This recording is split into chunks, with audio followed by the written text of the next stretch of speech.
Good afternoon, everyone. My name is Heath, and I'm here to present you the deck for the ABI Global Wellness brand, which is one of the brands that we are taking care for Argentina. And we are basically going to concentrate on the marketing mix side of the business.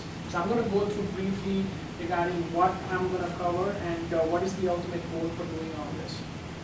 The first thing that I would like to talk about is the objective of this whole presentation. The first thing that I'm going to talk about is the model framework, and then go to the modeling fit part of the process.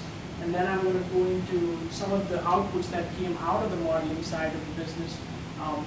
Talking about the duties contribution, the spend summary, the year-over-year drivers, and ultimately looking into the KPI factors such as the ROI, effectiveness, efficiency that we usually measure here in Nielsen.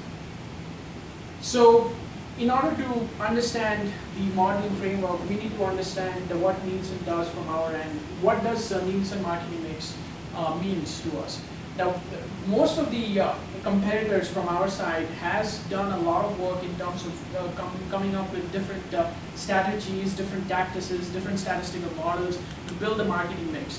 But from our side, we as a Nielsen group has a very important part of the business that no other industry has in the United States, and that is we have different offices in different locations all around the world. We have data that comes from different part of the world that we can gather in to analyze it. So that is the main factor in order to gain the trust of winning this project from ABI Global. Now, apart from having different data sources, we also have a certain aspect of the industry where we measure some of the drivers, the media drivers, how effective they are, and what are the sources that allows us to measure those factors is also present to us. So if you look at some of the key indicators over here, such as the media side of the business, we measure every aspect of media. We measure TV, we measure print, we measure radio, billboard, internet, you name it, and we have it. And when you look at the trade promotion side of the business, we also have different data set that deals with DPR, display features, all that is not available to any other competitors that we are competing against.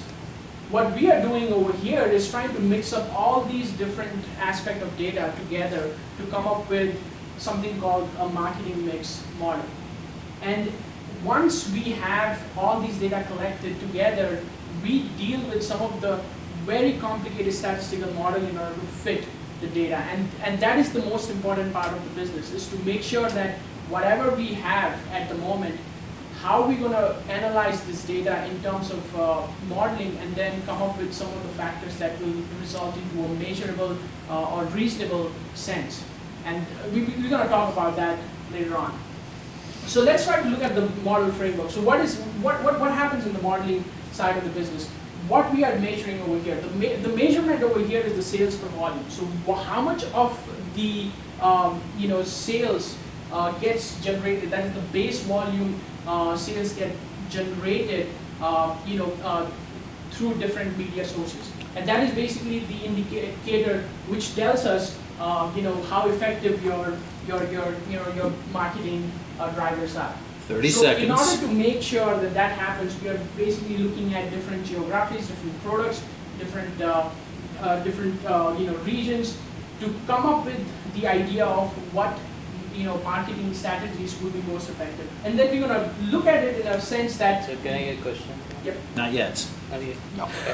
Okay, we can hold on for that at the end of this presentation.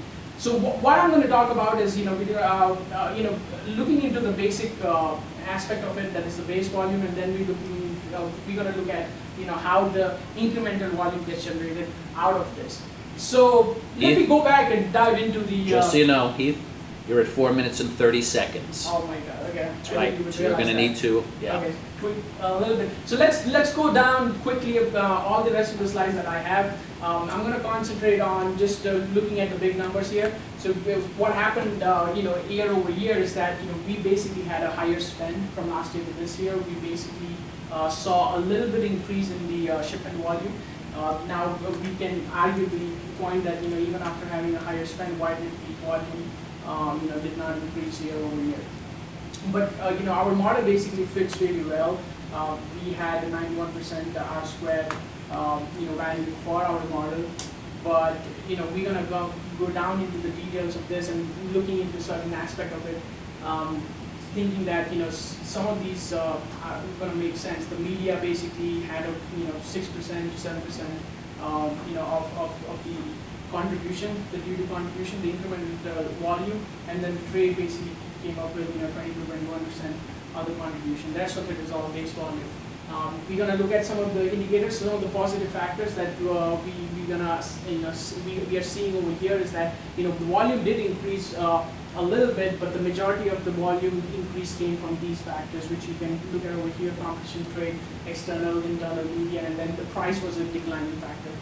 And ROIs, this is the main chart. At the end of the day, what we are seeing is the total media has the highest, has a positive impact on the ROI. That means you are making money by spending on these different media channels.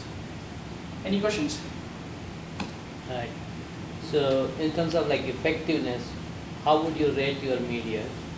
Yeah, so you basically, you're looking at very large numbers over here, the 16 to 17. Looking at, you said about the effectiveness, right? So the effectiveness is nothing but your incremental volume divided by the spend, right? So the effectiveness over here, in terms of incremental volume, we had a higher effectiveness for all these different media channels.